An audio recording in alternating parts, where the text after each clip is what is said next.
Bonjour à tous et bienvenue.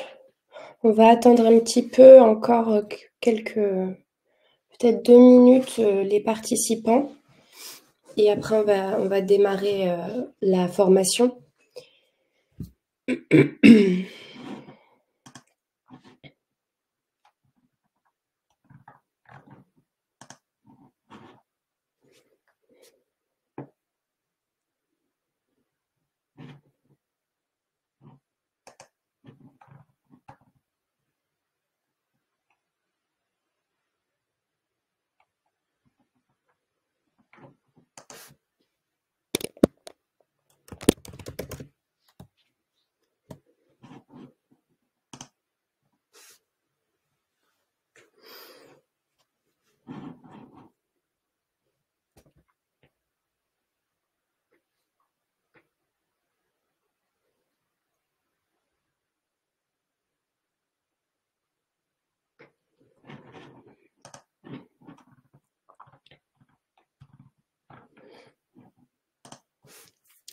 Avant de commencer la formation, je voulais vous dire, alors je ne sais pas si vous êtes concernés, mais on avait programmé du moins, une formation utilisateur Medimail en mars, il me semble, fin mars, qui avait été annulée 2 jours avant, et on s'en excuse, mais en fait, on venait d'apprendre que Medimail allait mettre en production la nouvelle version de Medimail.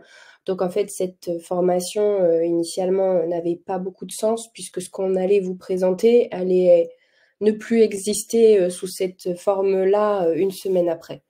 Donc en tout cas, pour ceux qui étaient inscrits, pardon, sur l'ancienne, enfin la formation de mars, on est désolé un peu pour l'annulation un peu à la dernière minute. Notre service communication avait tout de même envoyé un mail général à tous les inscrits pour informer de l'annulation. Mais apparemment, certains ne l'ont pas reçu, donc on s'en excuse d'avance. Là, au moins, cette formation, vous allez voir la nouvelle version de Medimail.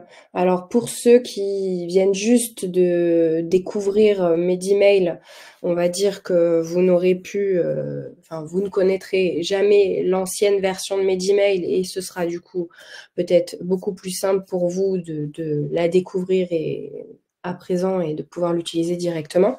Pour ceux qui se sont inscrits aujourd'hui et qui ont connu l'ancienne version, au moins là, vous allez pouvoir visualiser la nouvelle version avec les fonctionnalités que vous connaissiez, où est-ce qu'elles sont à présent, comment vous pouvez y accéder, qu'est-ce qui a changé, etc. Allez, on va commencer la formation. Vous êtes assez nombreux aujourd'hui.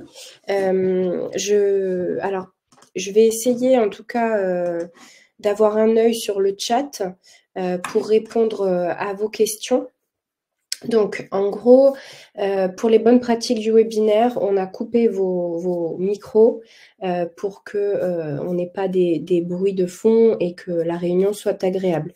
Ceci dit, on peut vous ouvrir les micros si vous avez des questions ou si vous avez besoin d'échanger à l'oral avec nous, avec plaisir.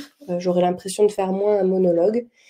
Sinon, n'hésitez pas à poser vos questions dans le chat qui est en bas.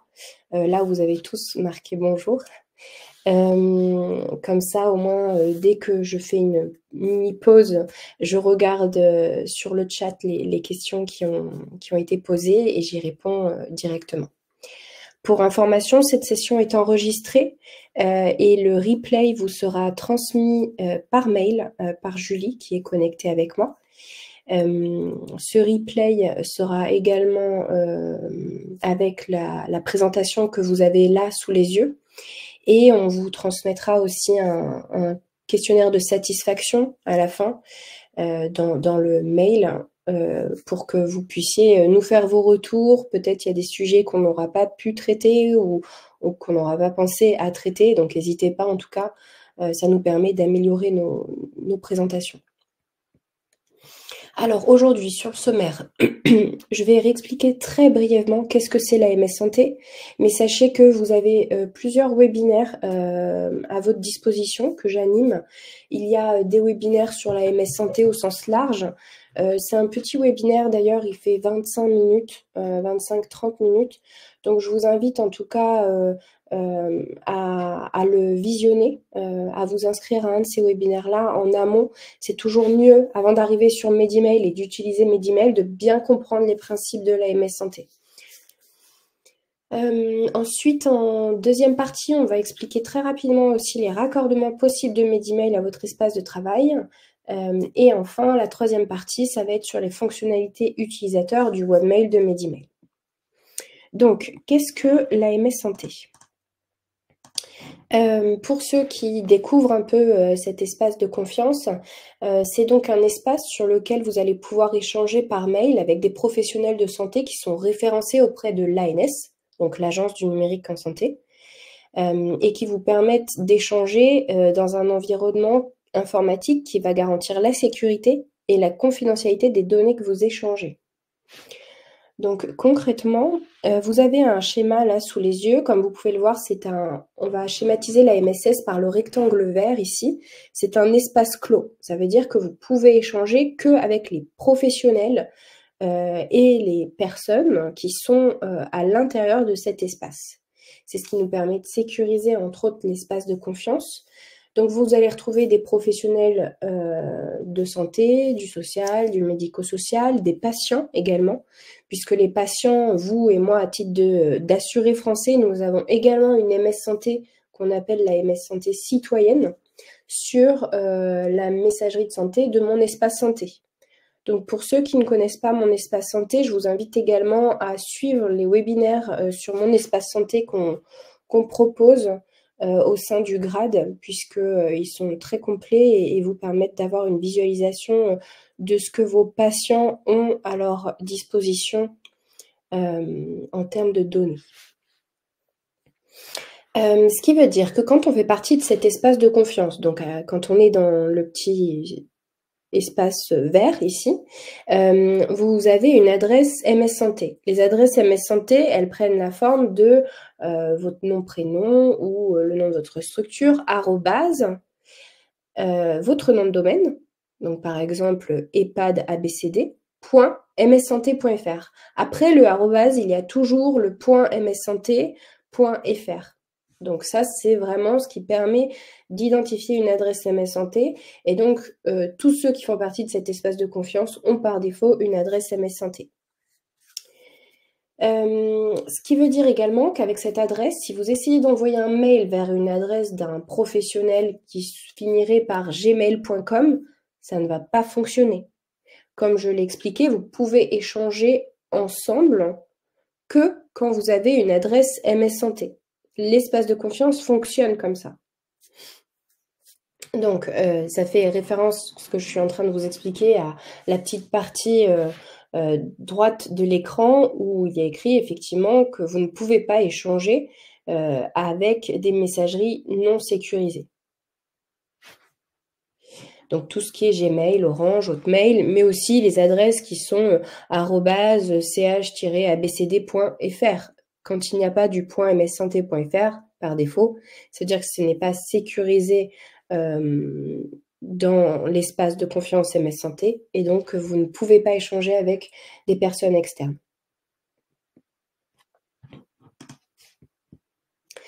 Maintenant, juste un dernier point aussi sur les opérateurs MS Santé. Parfois, c'est pas encore clair pour ceux qui utilisent la MSS, mais sur la MS Santé, il y a plusieurs opérateurs.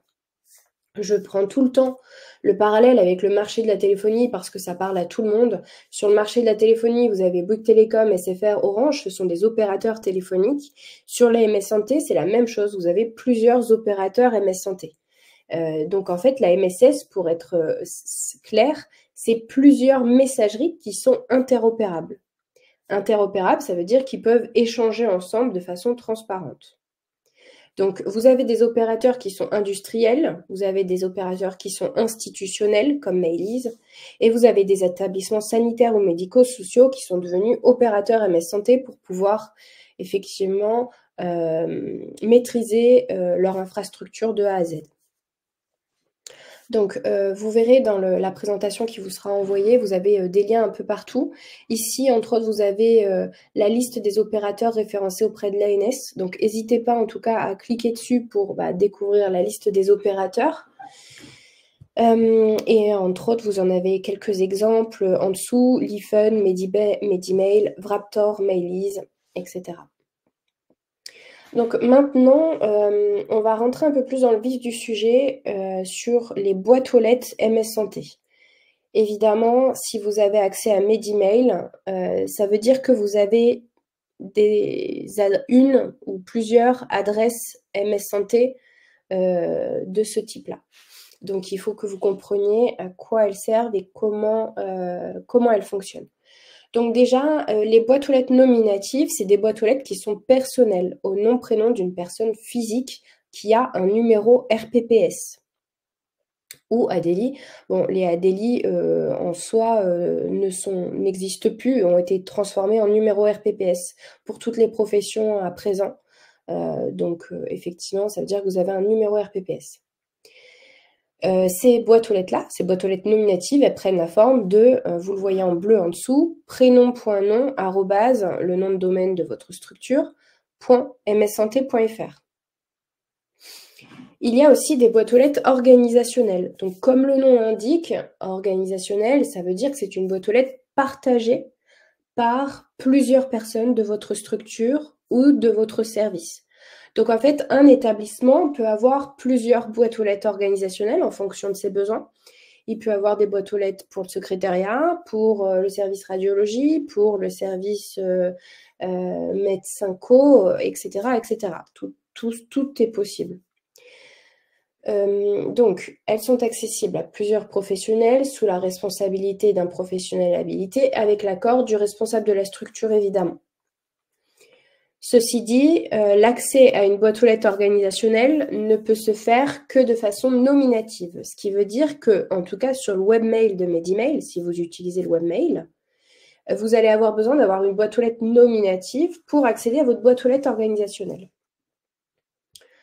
Tout à l'heure, on va voir un peu plus précisément les boîtes aux lettres nominatives, puisque vous allez me dire, ok, peut-être que je suis secrétaire, je n'ai pas de numéro RPPS, pour autant j'ai besoin d'accéder à ma boîte aux lettres organisationnelle, comment je fais? Et c'est possible sur Medimail et sur tous les autres opérateurs MS Santé également. Je vais vous expliquer après comment. Et enfin, la dernière typologie de boîte aux lettres que vous avez à droite, c'est la boîte aux lettres applicative. Donc, c'est une boîte aux lettres destinée aux envois automatisés à partir d'un logiciel de votre structure. Donc, c'est pas donné à tout le monde. C'est une option MS Santé qui dépend de votre éditeur en fonction de votre logiciel, si c'est un DUI, un DPI, et en fonction de votre éditeur tout simplement, il peut vous donner ou pas cette fonctionnalité. Ça envoie automatiquement effectivement des mails sécurisés à des destinataires prédéfinis dans votre logiciel métier qui peuvent être des patients, qui peuvent être aussi des médecins prescripteurs. Et pour vous donner un exemple, bien souvent, ces adresses-là, elles prennent la forme de no reply arrobase ou ne pas répondre arrobase.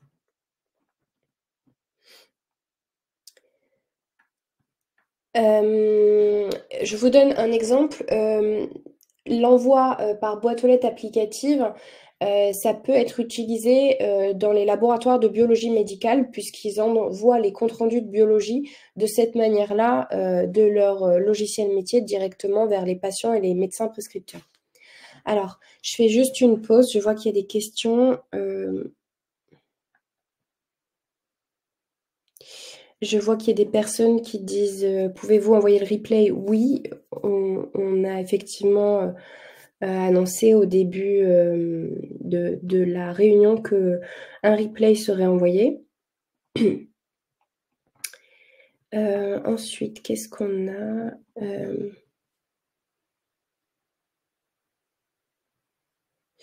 Madame Dean, sur votre question sur l'annuaire, on va en parler tout à l'heure justement dans la partie annuaire. Donc vous allez mieux comprendre pourquoi vous ne trouvez pas tout le monde avec des adresses mssanté.fr. Est-ce qu'il est possible d'agrandir le diaporama? Là, de mon côté, je suis au max. Ils ont toujours cette forme-là, nos webinaires, donc peut-être regardez de votre côté si vous n'avez pas la possibilité d'agrandir votre fenêtre, mais nous, on ne peut pas faire plus. Alors, est-ce qu'il y a d'autres questions?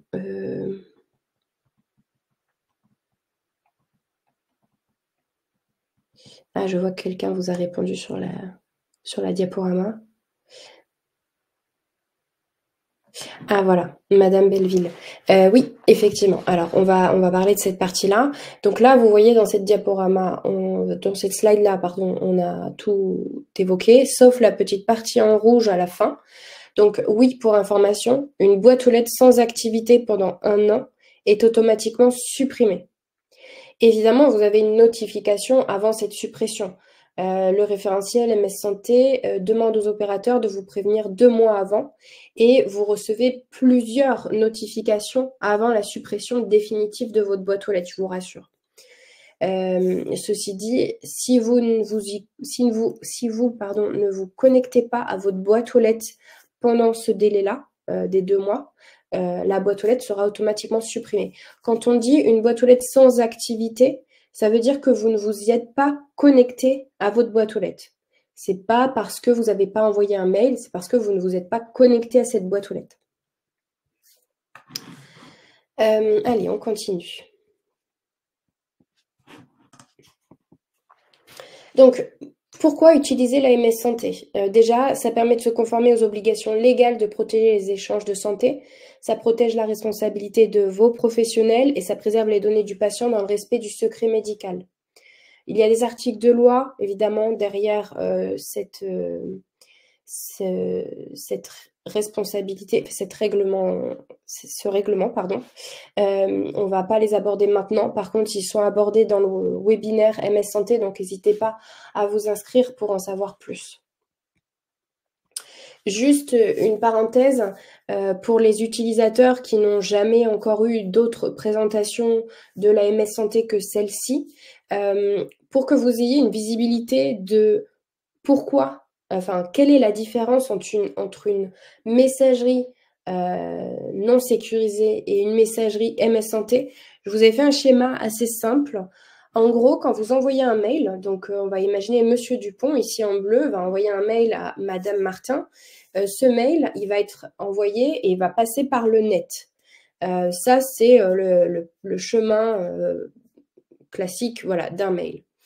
Quand il va passer par le net, il faut avoir en tête qu'un pirate du web assez basique, et pas besoin d'avoir des grosses compétences, peut récupérer ce mail-là et l'ouvrir et le lire en clair. Le lire en clair, ça veut dire qu'il va pouvoir le lire comme vous l'avez écrit, avec vos mots. Il va pouvoir ouvrir vos pièces jointes, les récupérer et les lire également.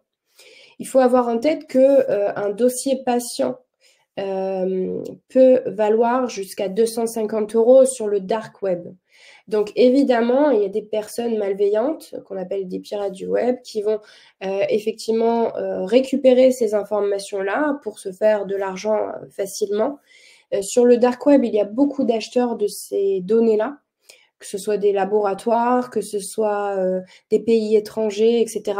Donc évidemment, pour ces raisons-là, on vous demande de sécuriser vos échanges pour que vos patients qui vous confient leurs données de santé ne se retrouvent pas effectivement avec des données de santé qui sont partagées par des tiers qui n'ont rien à voir du cercle du soin de votre patient. La différence, comme vous pouvez le voir sur le schéma avec la MS Santé, de la même manière, le mail passe par le net, donc il peut être récupéré par le pirate du web. Par contre, vous voyez, quand il ouvre le mail, je vous ai mis juste un exemple, une impression écran d'un email qu'on a récupéré pour vous montrer. C'est un email crypté, en fait. Il peut rien lire, c'est indécodable. Et de la même manière, les pièces jointes, il peut les ouvrir, mais ils sont indécodables également. Alors, si vous souhaitez avoir des exemples d'usage de l'AMS Santé, parce que moi, je vous invite quand même à réfléchir en amont avant d'utiliser la MSS. Quels sont les services, quels sont les professionnels dans votre structure qui ont besoin d'échanger de la donnée de santé patient entre vous par mail ou vers l'extérieur par mail. Et une fois que vous aurez fait cette analyse en interne, ce diagnostic, vous pourrez effectivement déjà visualiser des cas d'usage. Ceci dit, si vous avez besoin de plus d'informations et d'étoffer un peu vos cas d'usage en interne et de vérifier que vous avez les bons usages. Vous avez le catalogue des usages MS Santé ici de l'ANS qui est à disposition en ligne sur le lien ici. C'est un catalogue interactif, donc vous voyez, vous pouvez cliquer, ça vous enverra directement vers votre domaine et vous aurez des exemples comme ça de cas d'usage.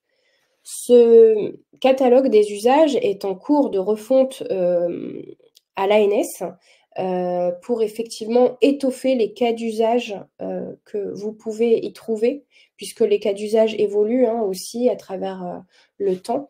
Donc, n'hésitez pas en tout cas à aller consulter celui-ci et dans des prochains webinaires, lorsque nous aurons le nouveau catalogue des usages, je vous partagerai ce nouveau catalogue. De la même manière, pour les ESMS, je sais qu'il est un peu pauvre en usage pour certaines typologies de structures comme les SAVS, les EAM, les FAM, les ESAT, les SAMSA, les IME. Donc, n'hésitez pas, je vous ai mis 2-3 autres exemples d'usage que vous pourrez visualiser dans la présentation qui vous sera envoyée. Maintenant, on va passer au raccordement possible de la MSS à votre espace de travail. Si vous êtes connecté aujourd'hui à ce webinaire, cette formation, c'est que vous avez reçu un mail vous invitant à participer. Si vous avez reçu un mail, ça veut dire que vous avez Medimail et que vous avez obligatoirement le webmail de Medimail. Le webmail de Medimail, c'est la solution Medimail qui est déployée pour toutes les structures et pour tous les salariés des structures, ainsi que les libéraux. Ceci dit, il existe d'autres raccordements, comme vous pouvez le voir. Il existe une application mobile Medimail, donc n'hésitez pas, si vous avez des smartphones professionnels, je vous invite vraiment à télécharger l'application et à l'utiliser. Elle est vraiment très ergonomique et très simple d'utilisation. On va en parler tout à l'heure d'ailleurs. Vous avez aussi peut-être d'autres raccordements comme ceux qui sont présentés ici, c'est-à-dire que depuis votre logiciel métier, vous pouvez avoir ce qu'on appelle des connecteurs qui vous permettent d'avoir vos adresses MS Santé directement sur votre logiciel métier, donc DPI ou DUI. Si c'est une option qui vous intéresse, vous pouvez, en passant par votre direction, nous refaire une demande pour un connecteur. Sachez que ces demandes-là vont soit être gratuites si c'est un connecteur du type API LPS, soit être payante si c'est un connecteur payant historique de votre éditeur. Donc ça, vous aurez aussi les informations concernant les coûts de ces options-là en venant vers moi, vers notre équipe, pour qu'on vous donne les informations. Vous aurez à la fin du webinaire également notre adresse mail à disposition. Et ensuite, le dernier raccordement, c'est depuis votre outil de messagerie. Imaginons, vous pourriez très bien avoir Outlook dans votre structure et il est possible effectivement d'avoir les mails MS Santé au même niveau que vos mails non sécurisés pour que vous puissiez les visualiser tous au même endroit. Ce n'est pas parce que vos mails MS Santé arrivent sur Outlook qu'ils ne sont pas sécurisés. Ils restent sécurisés, et ce qui implique évidemment que pour mettre en place cette option, on va vous demander des prérequis de sécurité sur votre outil de messagerie qui sont à voir avec vos informaticiens.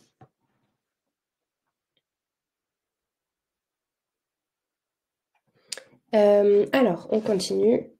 Les fonctionnalités utilisateurs du webmail de Medimail. Donc, en gros, aujourd'hui, on va traiter que de la partie du webmail de Medimail.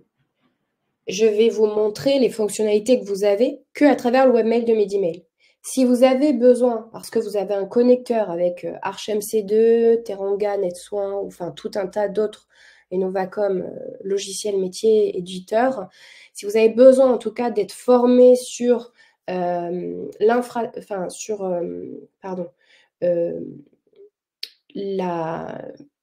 désolée, sur votre logiciel métier, si vous avez besoin de visualiser comment envoyer un mail MS Santé, etc.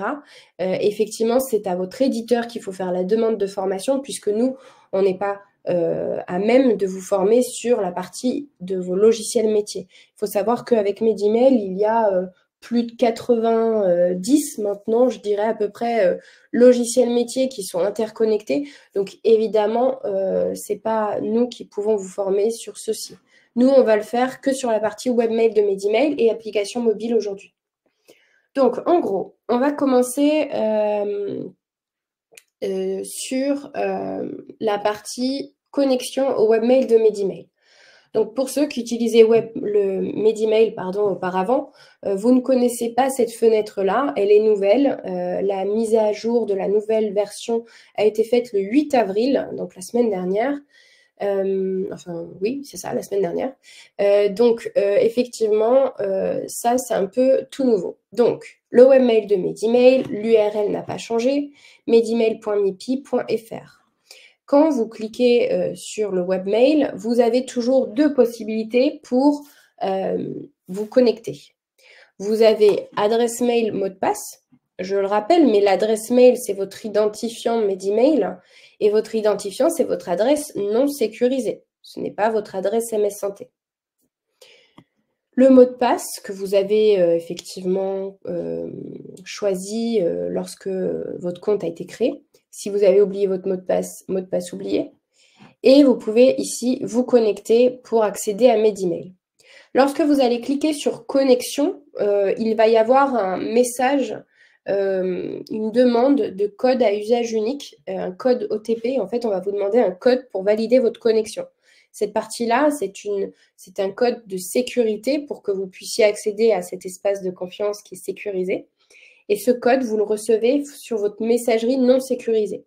Donc, vous le récupérez et vous vous connectez de cette manière-là sur Medimail. Effectivement, ce code de sécurité va vous être demandé à chaque connexion sur Medimail. C'est ce qui permet de sécuriser aussi l'espace de confiance. Alors, pardon, je vois qu'il y a des questions, donc je m'arrête 2 minutes. Alors, Madame Dicrosta, est-il possible d'envoyer des mails sécurisés directement de Outlook? Oui. Avec la passerelle de messagerie Outlook dont je vous ai parlé tout à l'heure, vous pouvez envoyer et recevoir des mails. Et Madame Argot, j'ai une balle organisationnelle. Si je dois recevoir les résultats d'un bilan sanguin, quelle adresse je dois donner? Celle que vous souhaitez.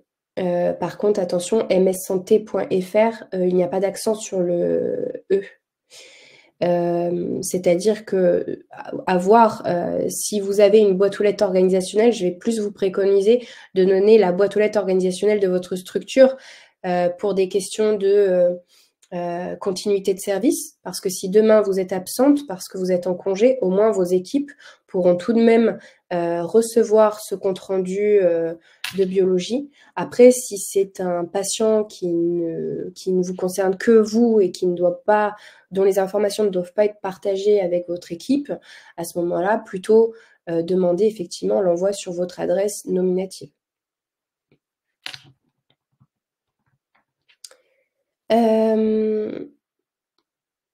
Est-ce que le code à usage unique peut-il être envoyé sur un téléphone portable? Non, ce n'est pas possible. Le webmail de Medimail ne permet de l'envoyer que sur votre adresse mail non sécurisée. Et combien de temps Medimail reste connecté? Alors, je crois que c'est 3 heures quand vous passez par adresse mail mot de passe. Après, évidemment, si vous continuez à utiliser tout au long de la journée votre messagerie, vous n'aurez pas besoin de vous reconnecter tant que vous ne resterez pas inactif 3 heures. Et par Pro Santé Connect, par contre, c'est plus long. Voilà, ça va dépendre effectivement de votre connexion, de la façon dont vous êtes connecté. Du coup, pour la suite sur les connexions au webmail, donc j'ai expliqué la première partie pour se connecter avec adresse mail, mot de passe. Et vous avez aussi effectivement la possibilité de vous connecter par ProSanté Connect. ProSanté Connect qui est un service public qui a été créé par l'État, qui vous permet effectivement d'insérer soit votre CPS ou CPX en fonction de la typologie de votre carte, ou ICPX en fonction, effectivement, si vous n'avez pas une carte physique, mais que vous utilisez une application pour votre carte d'identifiant. Donc, effectivement, ProSanté Connect va vous permettre de vous connecter de cette manière-là, ce qui fait que c'est déjà une connexion sécurisée. Il n'y a pas de code à usage unique qui vous est demandé à chaque fois. Il faut juste, effectivement, renseigner, du moins insérer votre carte dans le lecteur de carte si effectivement vous avez ce moyen-là de le faire, ou alors avec l'application mobile, vous aurez la possibilité de sécuriser cette connexion. Ensuite, quand on se connecte, une fois qu'on est connecté à Medemail, on arrive sur sa boîte de réception nominative. Alors là, vous avez sous les yeux la mienne. Je vais d'ailleurs passer sur ma boîte de réception après pour que vous ayez une meilleure visibilité de celle-ci. Donc en gros, ici, vous avez ma boîte aux lettres nominative. On peut le voir puisque... Hop, je vais passer directement dessus. Voilà. On peut voir que c'est ma boîte aux lettres nominative puisque en haut à droite, il y a mon nom, mon prénom. Donc, je comprends qu'effectivement, le compte par défaut qui est renseigné quand je me connecte, c'est ma boîte aux lettres nominative. Là, vous avez la boîte de réception, ici, et on a plusieurs sigles en haut en fonction des rôles qu'on nous a donnés dans notre structure.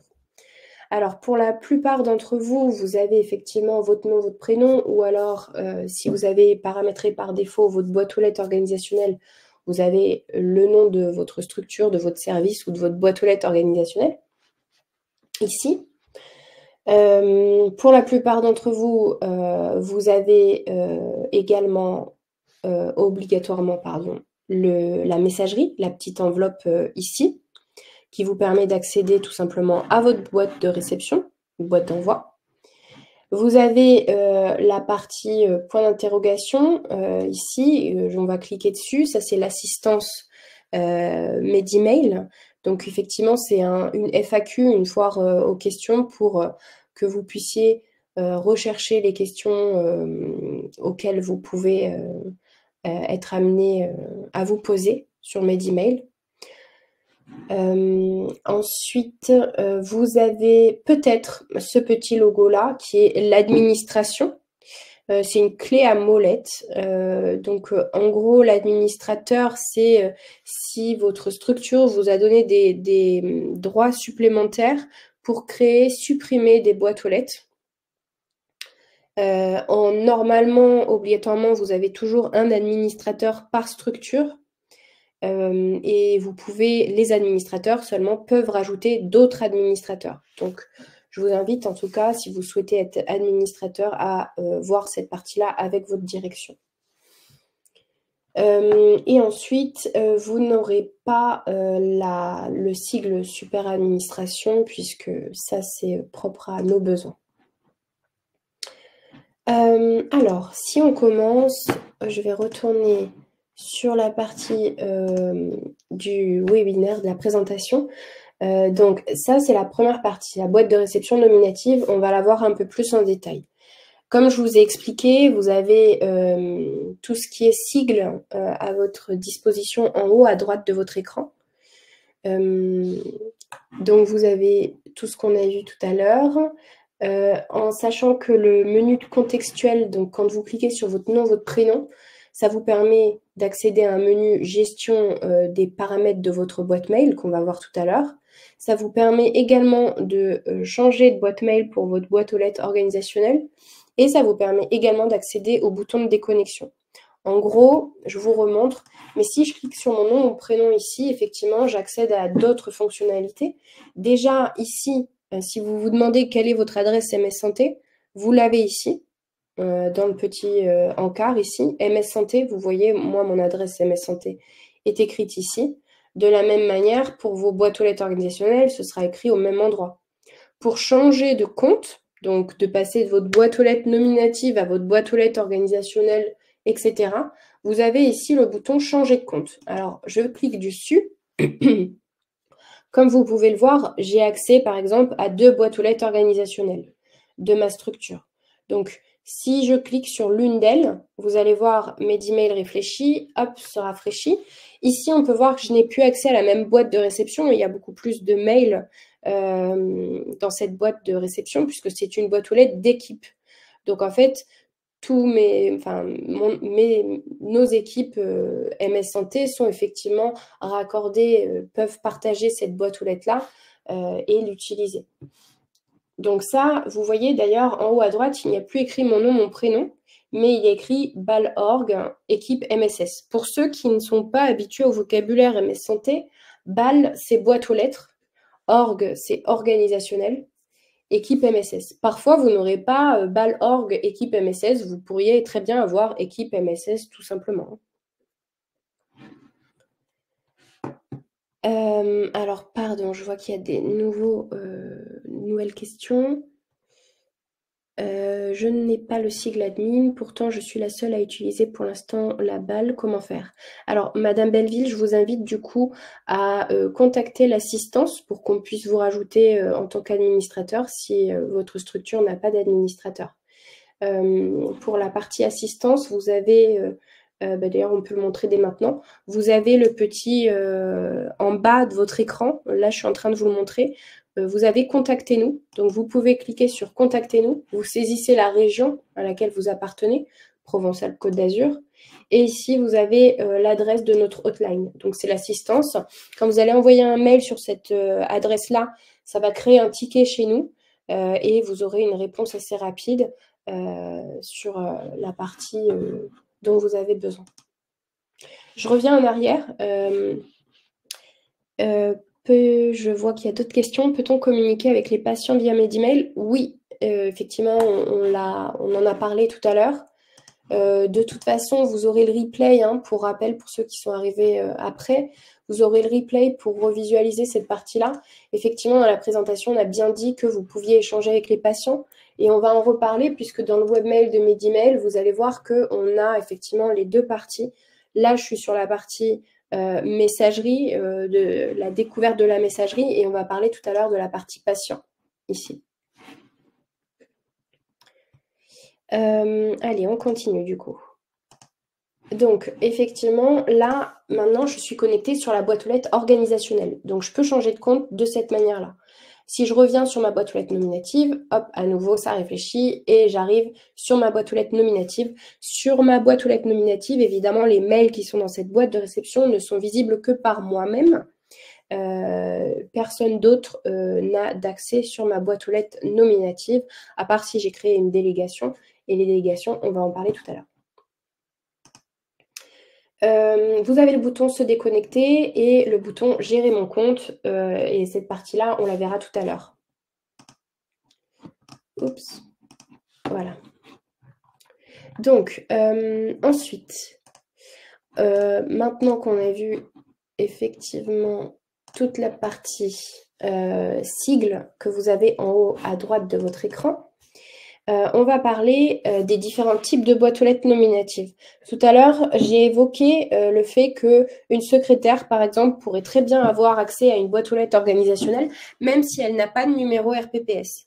Alors, je vais vous expliquer ça. Cette partie-là, il faut être très concentré parce que je sais que parfois, ça peut porter un peu à confusion. Donc, il faut bien effectivement que vous ayez saisi ces différences de boîtes aux lettres nominatives puisque ça impacte aussi les possibilités que vous avez sur Medimail. Donc, si vous êtes un professionnel avec un numéro RPPS en interne, numéro RPPS, c'est un identifiant professionnel.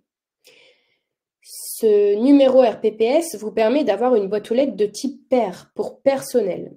Cette boîte aux lettres, comme vous pouvez le voir, elle a accès à la MS Santé. Le sigle MS Santé, il est ouvert. Ici, on peut le voir. Donc, vous avez le droit d'avoir une adresse sous la forme de prénom.nom@nom-de-domaine.mssanté.fr. Par contre, imaginons que vous soyez une secrétaire. Vous n'avez pas peut-être de numéro RPPS, ce qui fait que vous n'avez pas la possibilité d'avoir une adresse MS Santé nominative. Vous n'aurez pas le droit d'avoir votre prénom, point nom, arrobase, le nom de domaine de votre structure, .mssanté.fr. Tout simplement parce que c'est les règles du référentiel MS Santé. Ceci dit, avec cette boîte aux lettres-là, vous pouvez accéder à Medemail pour ensuite accéder à une boîte aux lettres organisationnelle. Donc, tout l'intérêt de la boîte aux lettres Med, c'est effectivement de pouvoir accéder à une boîte aux lettres organisationnelle.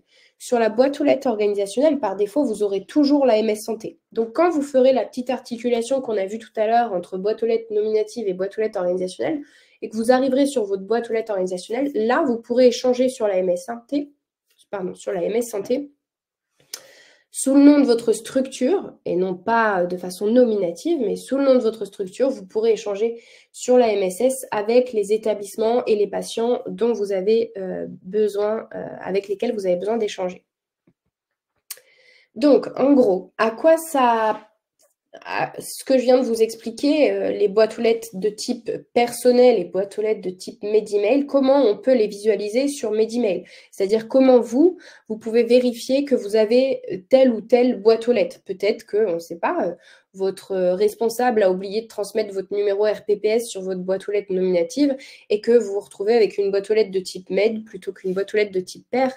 Et ça veut dire que nominativement, du coup, vous ne pouvez pas échanger sur la MSS. Donc là, vous voyez, je suis sur ma boîte aux lettres nominative, nom, prénom en haut à droite. Et moi, on peut voir que j'ai une boîte aux lettres de type personnel. Pourquoi? Parce que ici, en haut à gauche de l'écran, vous avez le fait que je peux échanger avec les professionnels et avec les patients. Une boîte aux lettres de type Medemail, je change de slide, vous n'auriez pas la partie patient. Vous voyez, on a la partie pour échanger avec les professionnels, mais on n'a pas la partie pour échanger avec les patients. Alors, c'est un peu plus complexe que ça. Ce qu'il faut savoir, c'est que ceux qui ont des boîtes aux lettres de type Med, vous pouvez échanger avec des professionnels, mais votre annuaire est beaucoup plus restreint que ceux qui ont une boîte aux lettres de type pair, puisque dans la partie annuaire professionnel, vous n'avez que ceux qui ont l'opérateur Medemail.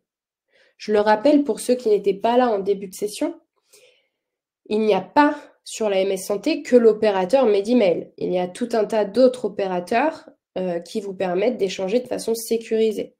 Donc l'intérêt d'avoir une boîte aux lettres de type personnel avec RPPS, c'est effectivement de pouvoir échanger de façon transparente avec tout le monde. Ceci dit, même si vous êtes secrétaire, par exemple, vous n'avez pas de numéro RPPS, ça ne vous empêche pas, ça n'empêche pas du moins votre direction de vous avoir donné accès à une boîte aux lettres organisationnelle et donc d'utiliser la MS Santé sur votre boîte aux lettres organisationnelle. Je reviens sur ma messagerie. Ça voudrait dire que, imaginons, je suis une secrétaire. Je me connecte sur mes emails, j'arrive sur ma boîte aux lettres nominative, par exemple. Ici, on voit que c'est mon nom, mon prénom. Je n'ai pas cette possibilité-là de passer sur les patients.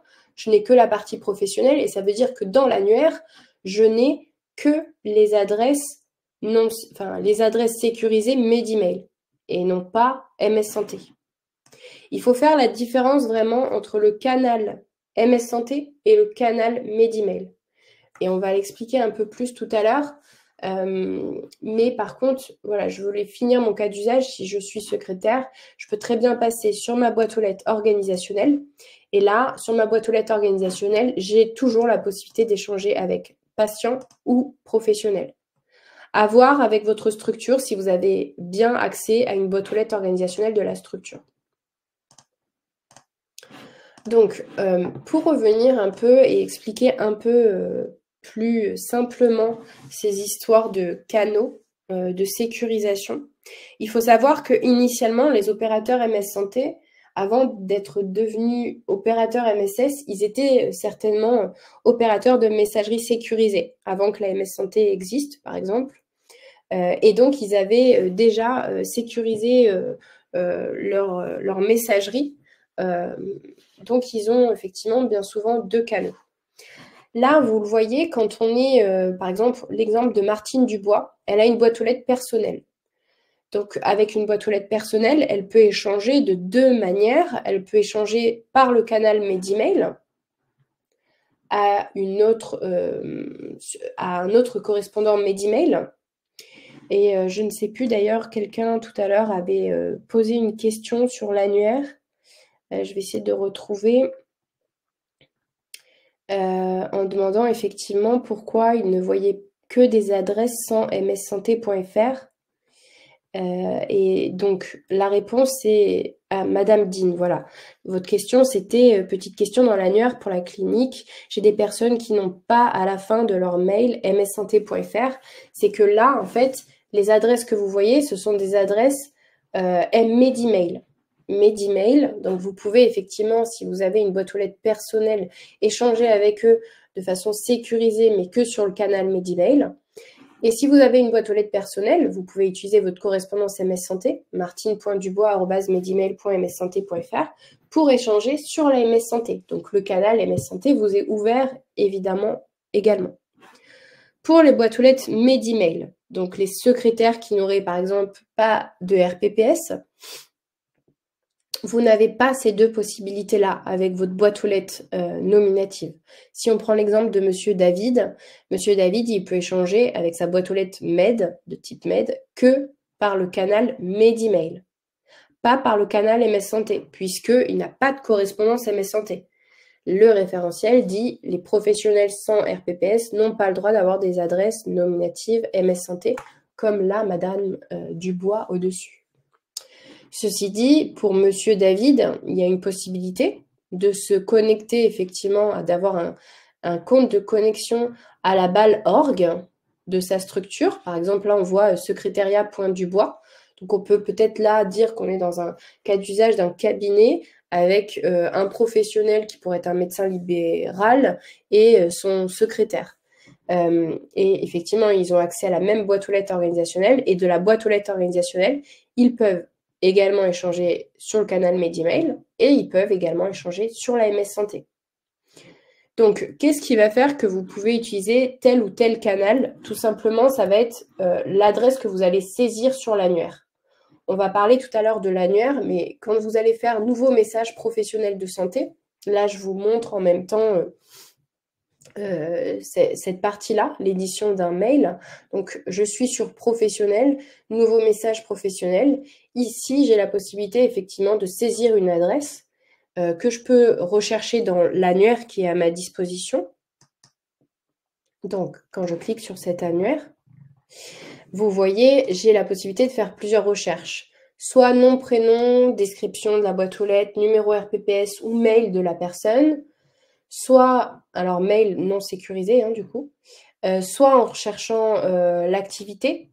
Donc je peux par exemple dire que je cherche un médecin sur hier, hop, et juste faire la recherche de cette manière-là. Je vais avoir tout un tas de résultats. Là, vous le voyez sous vos yeux.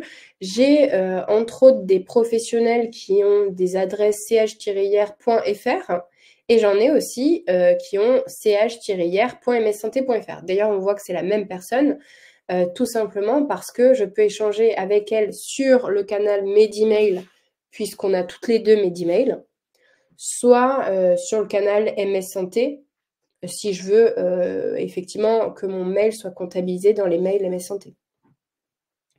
Donc là, imaginons que j'ajoute cette personne à mes destinataires. Hop, là, il faut descendre.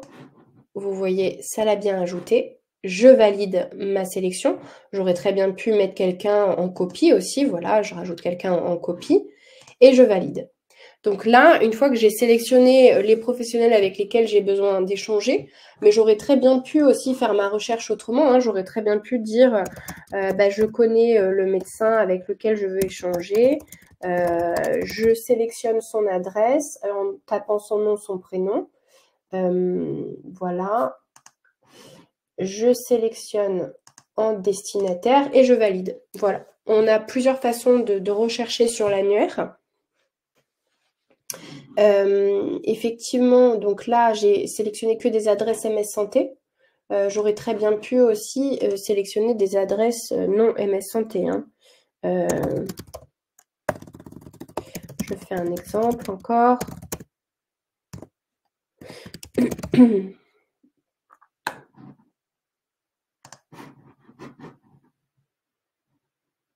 Donc voilà. Donc là, en gros, si j'envoie ce mail-là, je vais l'envoyer et sur le canal MS Santé pour échanger avec ces personnes, voilà, et aussi sur le canal Medimail pour uniquement cette adresse ici. Alors, je vais prendre les questions parce que j'imagine que cette partie-là est source d'interrogation. Hop.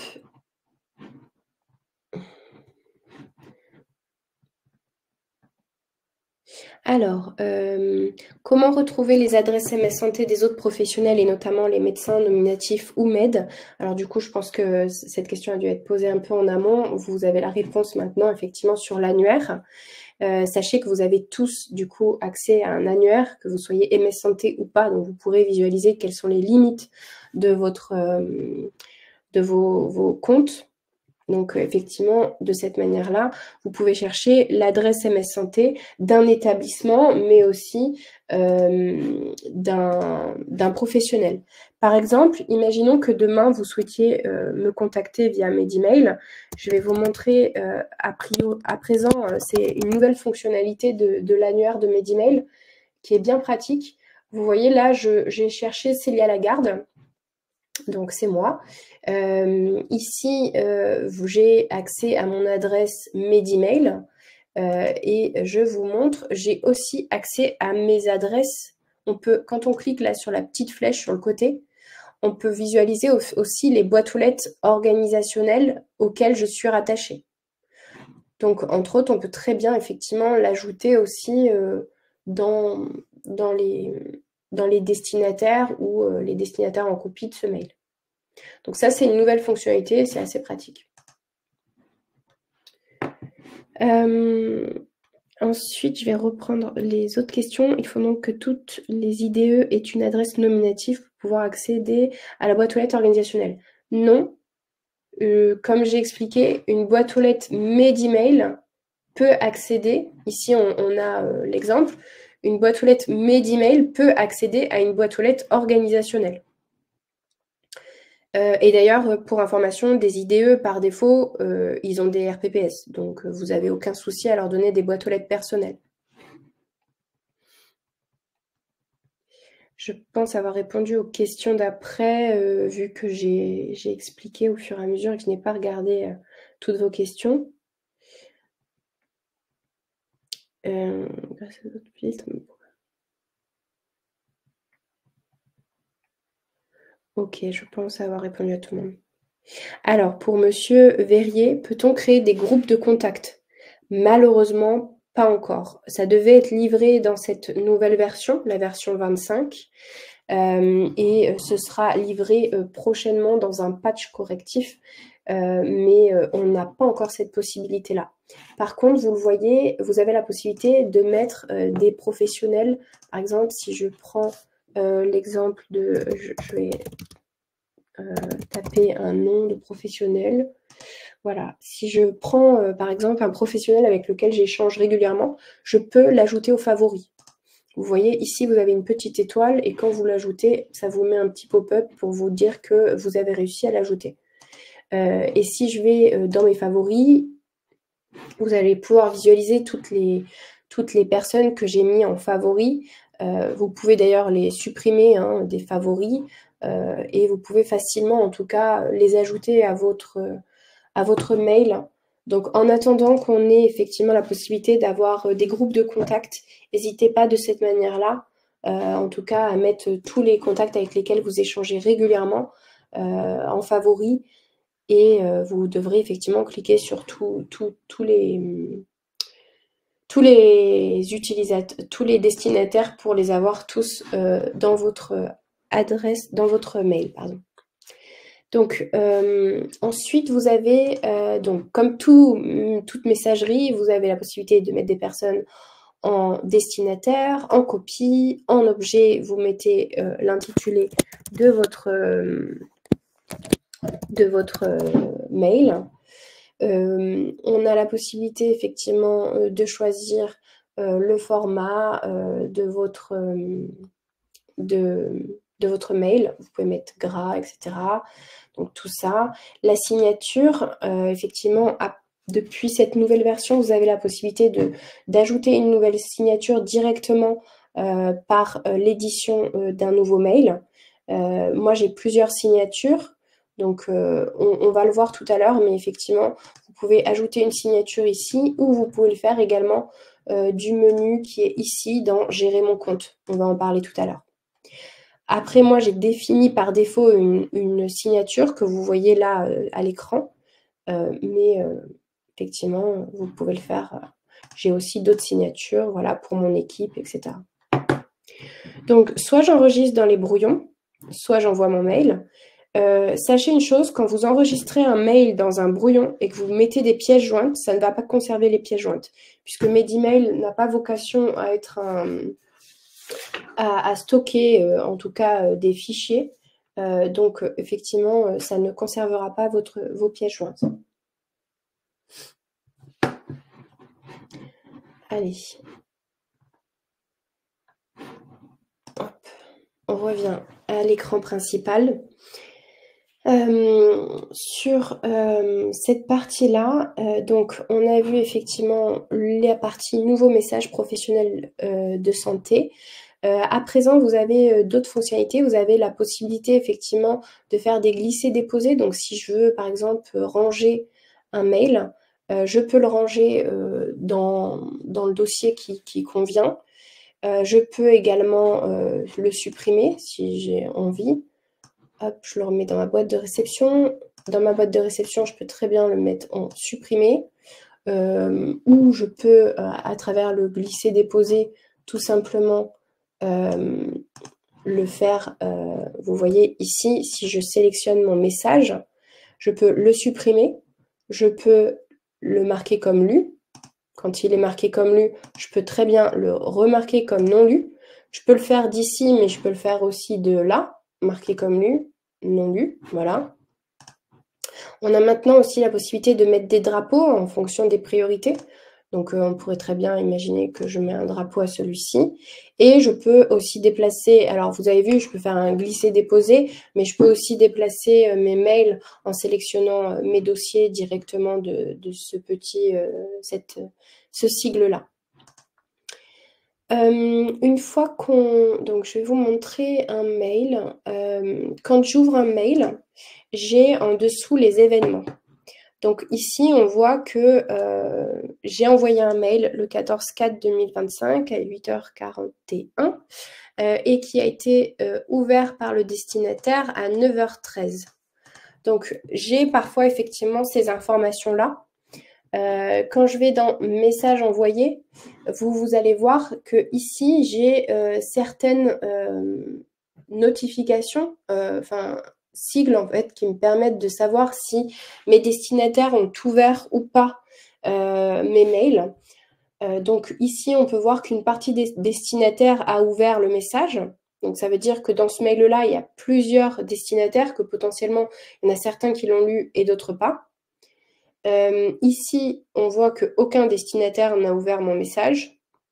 Ici, il y a un point d'interrogation. Donc là, en gros, on nous dit « Nous n'avons pas d'informations sur l'ouverture de votre message ». Alors attention, quand vous avez ce point d'interrogation, ça ne veut pas dire spécialement que personne n'a ouvert votre message ou qu'il y a eu un problème. C'est juste qu'il faut savoir que Medimail est un des opérateurs MS Santé parmi tant d'autres et tous les opérateurs MS Santé ne sont pas interopérables sur la lecture des mails envoyés. Donc peut-être que le mail qui a été envoyé ici a été envoyé on va imaginer, à une adresse MS Santé d'un autre opérateur que Medimail qui ne communique pas sur la réception, du moins la lecture et la réception de ces messages. Et là, vous voyez, on a aussi le petit tic vert ici qui indique que tous les destinataires ont ouvert votre message. Donc, les informations de lecture que vous avez là sont quand même à prendre avec des pincettes, puisque vous l'avez compris, tous les opérateurs ne sont pas interopérables sur la lecture des mails. Donc parfois, vous n'aurez pas l'information, ou du moins, vous aurez un point d'interrogation. Alors, là, on a vu toute la partie, effectivement, je vais retourner sur la présentation. On a vu toute la partie boîte aux lettres nominative, boîte aux lettres organisationnelle. Maintenant, on va parler de la boîte aux lettres patient, c'est-à-dire pour échanger avec les patients. Alors, pour échanger avec les patients, vous avez le petit sigle ici, patient, vous cliquez dessus et hop, automatiquement, je switch et là, je suis sur ma messagerie toujours nominative, mais pour échanger avec les patients. Vous pouvez le voir puisque elle est bleue, donc elle est un peu différente. Vous avez le petit logo Mon Espace Santé pour vous rappeler que vos patients, eux, ils vont pouvoir lire le mail que vous allez leur envoyer sur leur compte Mon Espace Santé.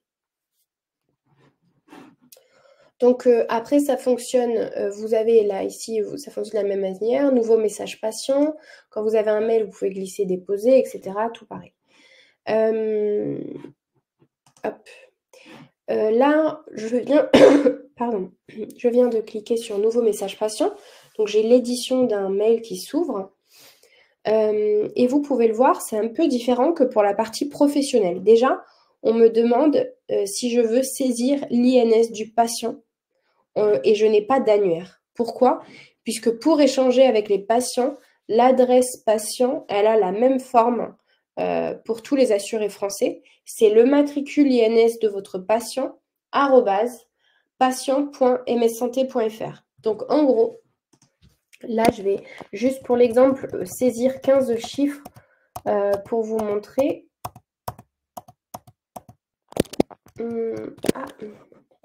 La fonctionnalité ne fonctionne plus là. Bon, en gros, ici, vous choisissez effectivement, vous mettez les 15 chiffres de l'INS de votre patient. Alors, comment on peut effectivement définir le matricule INS du patient? Alors, pour cette partie-là, n'hésitez pas, on a aussi des webinaires sur l'INS.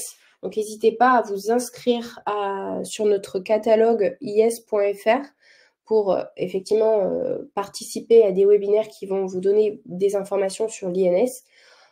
Soit vous avez accès au téléservice INSI pour effectivement récupérer le matricule INS de votre patient, soit à travers votre logiciel métier. Parfois, vous avez des logiciels métiers qui ont toute la partie INS dessus et qui vous permettent effectivement de récupérer l'INS de votre patient si vous ne l'avez pas sur l'ordonnance, par exemple.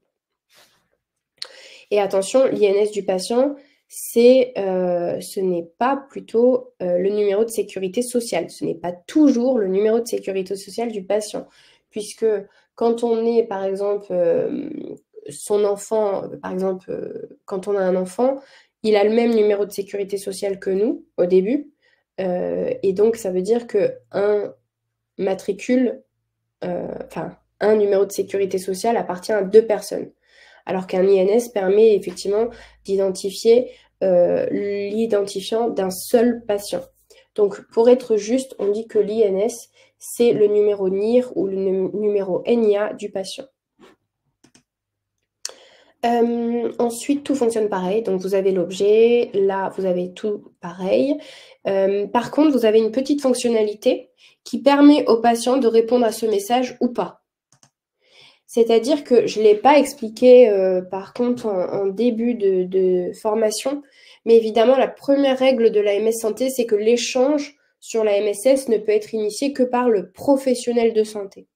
Ce qui veut dire qu'un patient ne peut pas rentrer en contact avec vous sans que vous ayez déjà initié l'échange.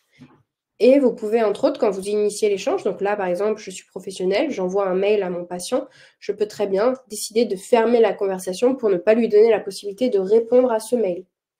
Donc, les patients aujourd'hui n'ont pas la possibilité de rentrer en contact avec vous si vous n'avez pas initié l'échange et que vous leur ayez donné la possibilité de vous répondre. En revanche, depuis mai 2023, les patients ont la possibilité de rentrer en contact uniquement avec les boîtes aux lettres organisationnelles des pharmacies pour envoyer de façon sécurisée leur ordonnance. C'est la seule possibilité aujourd'hui qui est ouverte aux patients. Voilà pour la partie patient. je pense qu'on a tout abordé. N'hésitez pas, en tout cas sur la partie messagerie, si vous avez des questions sur la partie boîte de réception et boîte d'envoi. Maintenant, on va passer à la partie gestion de votre compte Medimail. Sur la partie annuaire, alors tout ce que je vous ai expliqué là tout à l'heure, vous aurez tout sur la présentation. Les annuaires, les questions fréquentes concernant l'annuaire, comment fait-on pour trouver un établissement sur la MSS, tout simplement par l'annuaire que je vous ai montré tout à l'heure, l'annuaire Medimail, mais vous avez également accès à l'annuaire qui est en libre service. Je ne sais pas si vous le connaissez, c'est l'annuaire santé de l'ANS.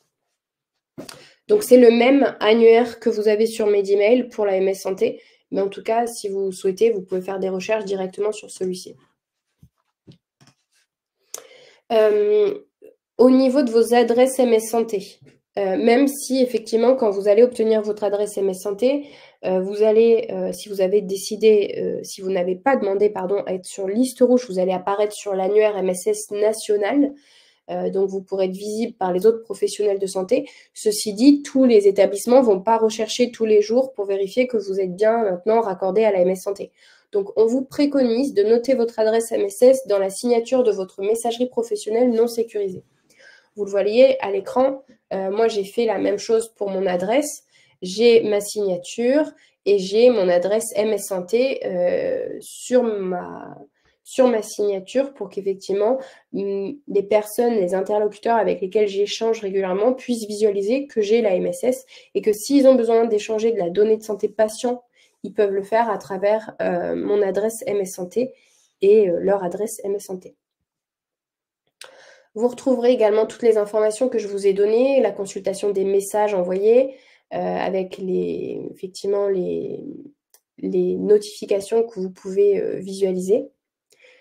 Et maintenant, on va passer à la partie gestion de votre compte Medimail. Alors, ça, c'est assez intéressant aussi parce que, entre autres, vous allez pouvoir vous faciliter certaines choses en fonction des paramètres que vous avez saisis.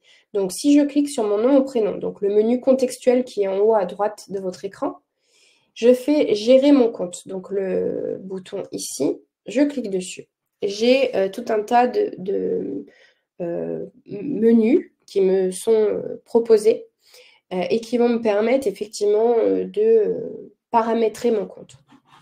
Déjà, si je clique sur informations personnelles, je vais avoir toutes les informations qui ont été saisies au moment de la création de mon compte. Mon nom, mon prénom, mon adresse d'établissement, mon numéro RPPS, etc., etc. Donc ça, vous avez les informations, vos informations personnelles. Ensuite, pardon, je n'ai pas cliqué sur le bon bouton. J'ai les identifiants de connexion. Donc si je clique dessus, ici, je vais pouvoir visualiser que je peux, effectivement, mon identifiant de connexion, c'est mon adresse mail non sécurisée. Et je peux demander, si je ne me rappelle plus, si j'ai envie de changer mon mot de passe, je peux demander effectivement la réinitialisation du mot de passe. J'ai aussi les informations de ma carte CPS puisque je suis passée par Pro Santé Connect pour un moment donné pour me connecter. Donc mon compte Pro Santé Connect avec ma carte professionnelle est enregistré sur Medimail. Et ensuite, cette partie-là, elle est très intéressante. Donc les comptes accessibles. Donc, tout à l'heure, on a parlé des différents types de boîtes aux lettres nominatives de type pair, boîtes aux lettres nominatives de type MED et les boîtes aux lettres organisationnelles. Vous voyez, moi, j'ai accès à plusieurs boîtes aux lettres. J'ai mon adresse nominative ici. J'ai aussi accès à 2 boîtes aux lettres organisationnelles en dessous. Ici, le compte par défaut qui a été renseigné, c'est mon compte nominatif. J'aurais très bien pu renseigner mon compte organisationnel pour que, au moment où je me connecte sur mes emails, ce soit ma boîte aux lettres organisationnelle qui s'ouvre et non pas ma boîte aux lettres nominative. Donc là, j'insiste sur cette partie-là parce que pour tous les professionnels de vos structures, parfois, ça peut être plus intéressant d'avoir comme compte par défaut la boîte aux lettres organisationnelle. Donc, je vous invite, en tout cas, si c'est votre cas, parce que vous allez surtout utiliser cette boîte aux lettres-là à mettre dans compte accessible par défaut votre boîte aux lettres organisationnelle et non pas votre boîte aux lettres nominative. Alors, je vais regarder s'il y a des questions. Madame Di Crosta, à qui doit-on demander la création des adresses Medemail ou MS Santé? À notre service informatique? Alors, à votre direction, effectivement, en interne, vous avez un ou plusieurs administrateurs qui sont formés et qui sont habilités à créer et supprimer des boîtes aux lettres, donc à gérer en fait les comptes Medemail de votre structure. Et tout à l'heure, on va voir, vous pouvez visualiser la liste de vos administrateurs. Et je vois que vous aviez eu une réponse du coup. Voilà, alors je vais remettre mon compte par défaut. En tout cas, c'est vraiment très intéressant cette partie-là, le compte accessible, parce que, entre autres, pour par exemple, mon exemple de tout à l'heure, quand vous êtes une secrétaire, vous n'avez pas de numéro RPPS, votre boîte aux lettres de type MED nominative, en soi, elle ne va pas vous servir à grand-chose puisque vous n'avez pas l'AMS Santé dessus. Donc, dans ces cas-là, c'est très intéressant pour vous de mettre par défaut la boîte aux lettres organisationnelle de votre structure. Comme ça, vous vous connectez sur Medemail. Vous n'avez pas le switch à faire, vous êtes directement sur votre boîte aux lettres organisationnelle. Et évidemment, pour vous connecter à Medemail, vous utilisez toujours votre identifiant et votre mot de passe, peu importe que vous souhaitiez accéder à votre boîte aux lettres organisationnelle ou votre boîte aux lettres nominative. Ensuite, on a le menu signature. Donc là, dans la partie signature, vous avez effectivement, vous retrouvez du moins la possibilité d'éditer, de créer une signature. Ici, vous voyez, on retrouve les deux signatures que je vous ai montrées tout à l'heure. Ma signature par défaut, c'est ma nominative. J'aurais très bien pu dire que ma signature par défaut, c'était celle de mon équipe. Voilà. Hop. Ah oui, il faut faire enregistrer évidemment quand on fait cette modification, sinon ça ne marche pas. Et ici, on peut ajouter une signature. Donc, je peux très bien en recréer une. Test, blablabla, et j'enregistre. Et là, vous voyez, j'ai effectivement une troisième signature qui vient d'être créée, que je peux supprimer à tout moment. Hop, je remets mes paramètres à moi. Voilà, vous voyez, c'est assez simple d'utilisation en soi, donc je ne vais pas trop m'attarder dessus. Allez, on revient au menu. Après signature, on a réponse automatique. Comme toute messagerie, vous avez la possibilité effectivement de mettre des réponses automatiques lorsque vous partez en congé ou lorsque vous avez une absence. Vous pouvez effectivement paramétrer un début, une fin de cette réponse automatique qui est envoyée effectivement à des destinataires, enfin aux personnes qui vous écrivent en votre absence et de désactiver après la réponse automatique. Donc ça, c'est assez simple aussi. Cette réponse automatique, elle peut vous servir également par exemple, quand vous souhaitez, vous partez peut-être à la retraite, peu de temps avant, vous pouvez effectivement mettre des réponses automatiques pour prévenir de votre départ à la retraite afin que vos interlocuteurs puissent visualiser que prochainement, vous ne serez ou vous n'êtes plus dans la structure. Et après, effectivement, l'administrateur de la structure pourra supprimer votre compte une fois qu'il l'aura décidé. À chaque fois, je vais trop vite. Hop, voilà. Ensuite, dans les menus qui viennent, vous avez les notifications. Donc, les notifications, c'est les notifications de réception, puisque à chaque fois que vous allez recevoir des mails MS Santé, ou enfin du moins des mails sur Medemail, vous allez recevoir une notification de réception également sur votre messagerie non sécurisée. Donc, à chaque fois que je reçois un mail MS Santé, je reçois également une notification sur ma boîte mail non sécurisée pour me prévenir que quelqu'un m'a écrit sur Medemail et que pour lire ce mail, il faut que je me connecte à Medemail. Donc, je peux recevoir une notification à chaque réception d'un Medemail. Ça, c'est par défaut ce qui est renseigné. Et je peux également recevoir une notification quotidienne de réception de Medemail. Mais en gros, ça va. Cette notification-là, elle va vous envoyer de façon quotidienne une notification pour vous dire si vous avez ou pas un mail non lu. Donc bon, ça c'est peut-être un peu moins intéressant. Vous avez aussi la possibilité d'avoir une notification à chaque ouverture d'un mail d'email envoyé. Ensuite, après les notifications, vous avez la partie délégation. Alors, la partie délégation, elle est assez intéressante et je vais revenir sur la présentation pour vous la présenter. Donc, les comptes de délégation, en fait, il faut savoir qu'il est possible de spécifier un ou plusieurs comptes qui recevront automatiquement une copie de chaque message que vous recevez. C'est possible. Imaginons que dans un cabinet, le médecin libéral crée une délégation à sa secrétaire. Ça veut dire que sa secrétaire va recevoir en double, enfin une copie de tous les messages que reçoit le médecin libéral dans le cabinet. Ça peut aussi servir en cas d'absence pour effectivement que quelqu'un puisse suivre vos messages pendant votre absence. Donc, comment ça fonctionne, la partie délégation? Vous voyez, ici, j'ai une délégation. Ici, je peux ajouter une délégation. Alors ici, on vous demande adresse email de redirection. Alors ici, je sais que ça peut porter à confusion, mais tout le monde, vous l'avez compris, n'a pas d'adresse MS Santé nominative. Pour autant, je peux très bien, effectivement, ici, avoir besoin que ma secrétaire ou quelqu'un d'autre ait une délégation. Donc, je saisis l'adresse email non sécurisée de la personne qui a un compte Medemail. Ici, vous le voyez, moi j'ai saisi un collègue à moi pour qu'il ait effectivement une copie de tous les mails que je reçois. Donc, je saisis son adresse qui est en fait son identifiant,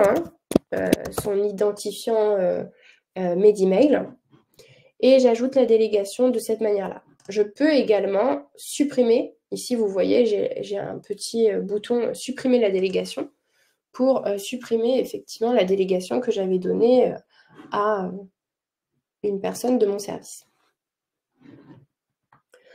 La partie dématérialisation, je ne vous la présente pas, c'est surtout effectivement pour les éditeurs. Et la partie appareil mobile, ça c'est intéressant. Si vous avez un smartphone professionnel, je vous invite en tout cas à faire la démarche. Vous allez sur Medemail, vous allez sur votre application, enfin sur votre smartphone, vous téléchargez l'application Medemail sur l'App Store ou Google Play selon effectivement l'environnement que vous avez. Ensuite, vous suivez les indications de l'application tout en restant connecté à cette page. Alors, en gros, comment ça se passe? Je saisis, par exemple, le nom de mon appareil mobile. Donc, je peux mettre Célia Perso. Je génère, du coup, un QR code à ce moment-là. Le QR code s'ouvre. Avec mon appareil mobile, je viens prendre mon QR code pour valider effectivement le fait que c'est sécurisé. Je fais la démarche et une fois que c'est fait, alors je vais vous montrer une vidéo assez courte juste pour que vous puissiez un peu visualiser comment ça se passe effectivement quand on scanne le QR code, même si ça c'est l'ancienne version de Medemail, mais au moins ça vous permet de visualiser comment on fait. Donc on génère le QR code.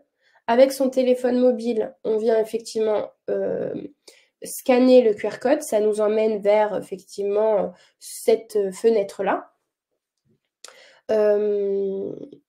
Ici, alors vous avez un exemple. Il vous met déjà félicitations, votre compte Medemail est maintenant accessible. On vous demande de choisir un mot de passe. Évidemment, le mot de passe qui est saisi là n'est pas recommandé. 1, 2, 3, 4, 5, c'est pas sécurisé. Vous confirmez les 6 caractères une deuxième fois. Et une fois que c'est fait, vous arrivez effectivement sur la partie Medemail. Alors là, code de déverrouillage a été créé avec succès. Voilà. Et là, à présent, on arrive effectivement sur l'application Medemail qui nous permet d'utiliser la messagerie directement sur notre smartphone. De la même manière, alors là, vous n'avez pas les explications de cette vidéo, mais vous voyez en haut à droite ici, alors là, elle vous montre autre chose, mais en haut à droite, vous avez un petit profil. Je vais revenir en arrière. Ce profil ici, il vous permet d'accéder de la même manière à vos boîtes aux lettres organisationnelles. Vous avez toutes les mêmes fonctionnalités. Vous pouvez écrire à vos patients, à vos professionnels grâce à l'application mobile. Voilà pour ce qui est de l'application mobile. Donc c'est assez simple. Quand vous avez déjà, vous voyez, moi j'ai déjà associé mon smartphone professionnel. Vous pouvez également le révoquer si vous en changez pour refaire effectivement une nouvelle manipulation. Voilà, tout est possible sur l'application mobile. Là, on a fait le tour du menu de gestion de compte. Donc, je vous rappelle, je suis allée dans Gérer mon compte pour arriver à ce menu-là avec toutes les possibilités qui vous sont données, que vous retrouvez également sur le menu à gauche. Ce sont le même menu que le menu que vous avez là en grand. Donc, si vous avez besoin d'assistance Medimail, vous avez évidemment accès ici à la foire aux questions. Donc ça, je l'ai expliqué également.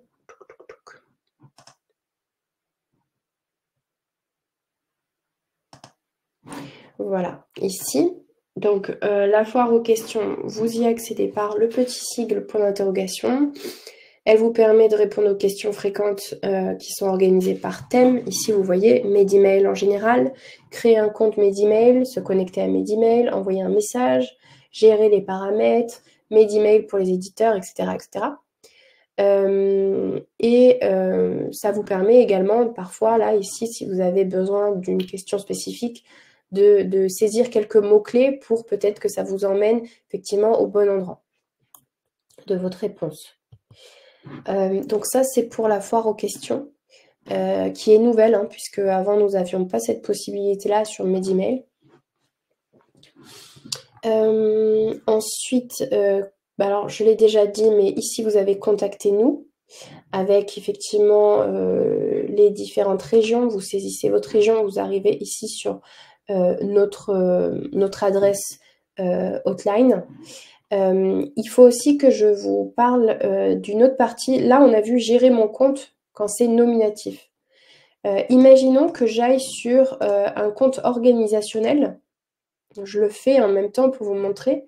Et je fais aussi gérer mon compte parce que de la même manière, on peut effectivement agir sur les paramétrages d'un compte organisationnel. Dans Informations personnelles, vous avez une fonctionnalité en plus sur la partie organisationnelle. Vous avez, alors, hop, pas ici, dans Identifiant de connexion, dans Compte de connexion, ici, vous avez la possibilité d'ajouter et de supprimer des personnes qui ont accès à votre boîte aux lettres organisationnelle. Là, vous voyez, sur cette boîte aux lettres organisationnelle, il y a tout un tas de personnes, donc 15 comptes en tout. Si je veux supprimer quelqu'un, parce qu'il n'en a plus besoin ou quoi, je peux effectivement ici cliquer sur supprimer. De la même manière, je peux aussi ajouter un compte. Si je veux qu'un de mes collègues en interne ait également accès à la boîte aux lettres organisationnelle, je saisis toujours son adresse mail, son identifiant Medimail et j'ajoute. Voilà, là maintenant on a fait le tour des informations. Et ce que je viens de vous expliquer, la dernière fonctionnalité de la boîte aux lettres organisationnelle, vous l'avez également sur la présentation qui vous sera envoyée. Alors, j'ai fait le tour de tout ce que j'avais à vous dire. Je vais mettre dans le chat le questionnaire de satisfaction, puisqu'il y a peut-être des sujets que vous auriez aimé voir abordés. Donc, n'hésitez pas à nous faire un retour, en tout cas, sur le questionnaire de satisfaction. Ça nous permet de nous améliorer, surtout que ce webinaire, enfin cette formation sur ce format-là, c'est un peu nouveau pour nous, puisque Medimail a changé dernièrement avec des nouvelles fonctionnalités. Donc n'hésitez pas en tout cas à nous faire un retour. Je vais d'ailleurs passer à la slide d'après pour que vous ayez aussi accès à nos adresses. Donc l'adresse de la hotline, donc ça c'est l'aide technique si vous rencontrez des difficultés sur Medimail, si vous avez besoin de conseils, si vous avez des problématiques. Si en revanche vous avez besoin qu'on vous apporte une nouvelle solution. Entre autres, on a parlé des passerelles de messagerie avec Outlook ou des connecteurs avec vos logiciels métiers. Donc, s'il y a besoin, il faut utiliser l'adresse équipe-mss@is.fr. Et vous avez également le numéro de téléphone de notre assistance technique. Madame Belleville, alors c'est bien, effectivement, votre question me permet de faire le lien avec les autres webinaires. Elle me demandait, il y aura une information sur les modalités de gestion du compte administrateur? Oui, de la même manière que vous avez une formation utilisateur qui vous est proposée sur Medimail, vous avez également la formation administrateur Medimail qui vous est proposée régulièrement. Donc, n'hésitez pas, en tout cas, effectivement. Alors, d'ailleurs, je vais faire juste une modif pour vous l'envoyer. Mais n'hésitez pas, en tout cas, à vous inscrire à nos webinaires, puisque sur les différents webinaires, vous avez des informations différentes. Alors, hop, je vous mets pour information le lien du dernier replay de notre formation administrateur, enfin une de nos formations administrateurs, c'est pas la dernière.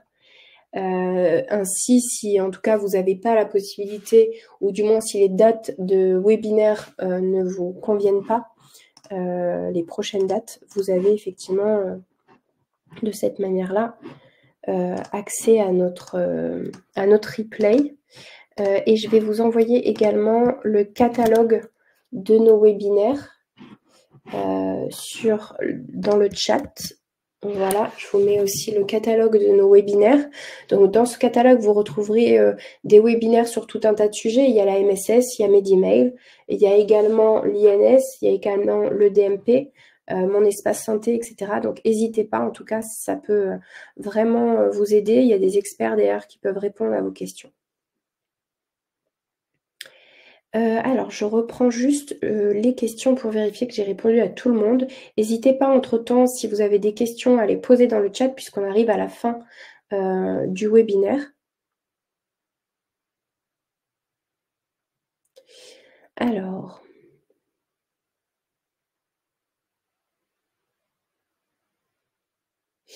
Madame Ginestier, nous avons des professionnels qui ont plusieurs boîtes MS Santé, une pour chaque établissement dans lesquels ils travaillent. Y a-t-il un moyen de les rassembler sur un seul compte de connexion? Alors, cette question, elle est totalement légitime. C'est vrai que je ne l'ai pas abordée. Il faut savoir que dans le référentiel de la MS Santé, on n'empêche pas, enfin, on ne peut pas empêcher les professionnels de créer plusieurs adresses MS Santé nominatives. Parfois, d'ailleurs, ces besoins, ils sont totalement justifiés puisque vous avez des professionnels qui sont et libérales et également salariés d'un établissement et qui ont besoin du coup d'avoir deux adresses MS Santé distinctes pour leurs deux activités. Ceci dit, parfois, ça peut être compliqué pour les établissements qui souhaitent leur envoyer des informations, enfin par mail, de savoir quelle adresse utiliser. Donc, effectivement, vous avez la possibilité, si vos directions sont d'accord, par exemple, si vous êtes dans le cas de Madame Ginestier, un professionnel dans plusieurs établissements, d'avoir effectivement une seule et même adresse pour tous vos établissements. Le souci que ça pose, c'est que vous aurez un nom de domaine spécifique à un de ces établissements-là. Alors, le nom de domaine, c'est ce qu'il y a après le arrobase de vos adresses MS Santé. Donc, par exemple, nous, on a @iess.mssanté.fr qui fait référence au nom de notre établissement. Donc, ça veut dire que quand vous allez envoyer un mail à un patient ou un professionnel de santé, il va penser que vous travaillez chez IESS. Voilà, donc ça peut porter à confusion, en tout cas, de faire ça. Donc, bien souvent, les établissements préfèrent que chaque professionnel ait une adresse propre à leur établissement pour qu'ils soient facilement identifiés et surtout que leurs usages correspondent bien à leur mission dans l'établissement.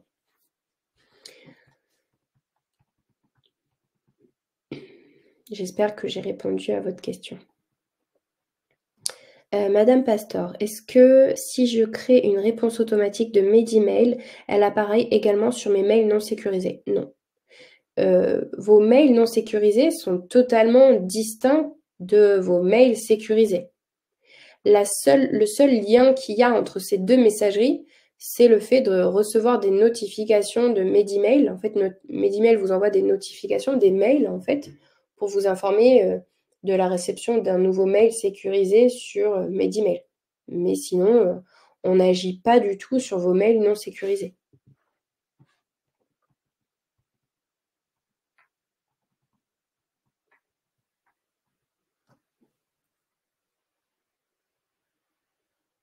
Désolée, je lis en même temps vos questions.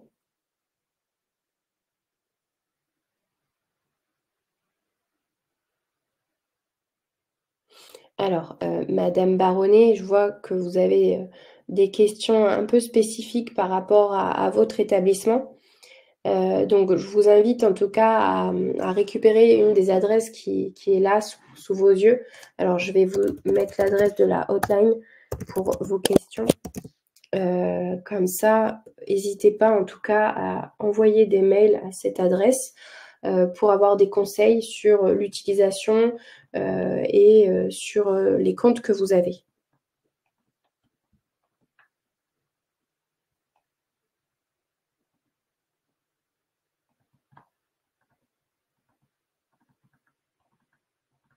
Je pense avoir répondu à tout le monde. En plus, il est 30, donc on est dans les temps. Voilà, écoutez, en tout cas, je vous remercie à tous pour votre participation. J'espère que ce webinaire a été clair. Si ce n'est pas le cas, vous avez nos adresses email, donc n'hésitez pas à nous poser des questions complémentaires ou plus spécifiques à vos établissements. Je vous souhaite à tous une bonne journée et à bientôt peut-être sur un autre webinaire. Bonne journée, au revoir.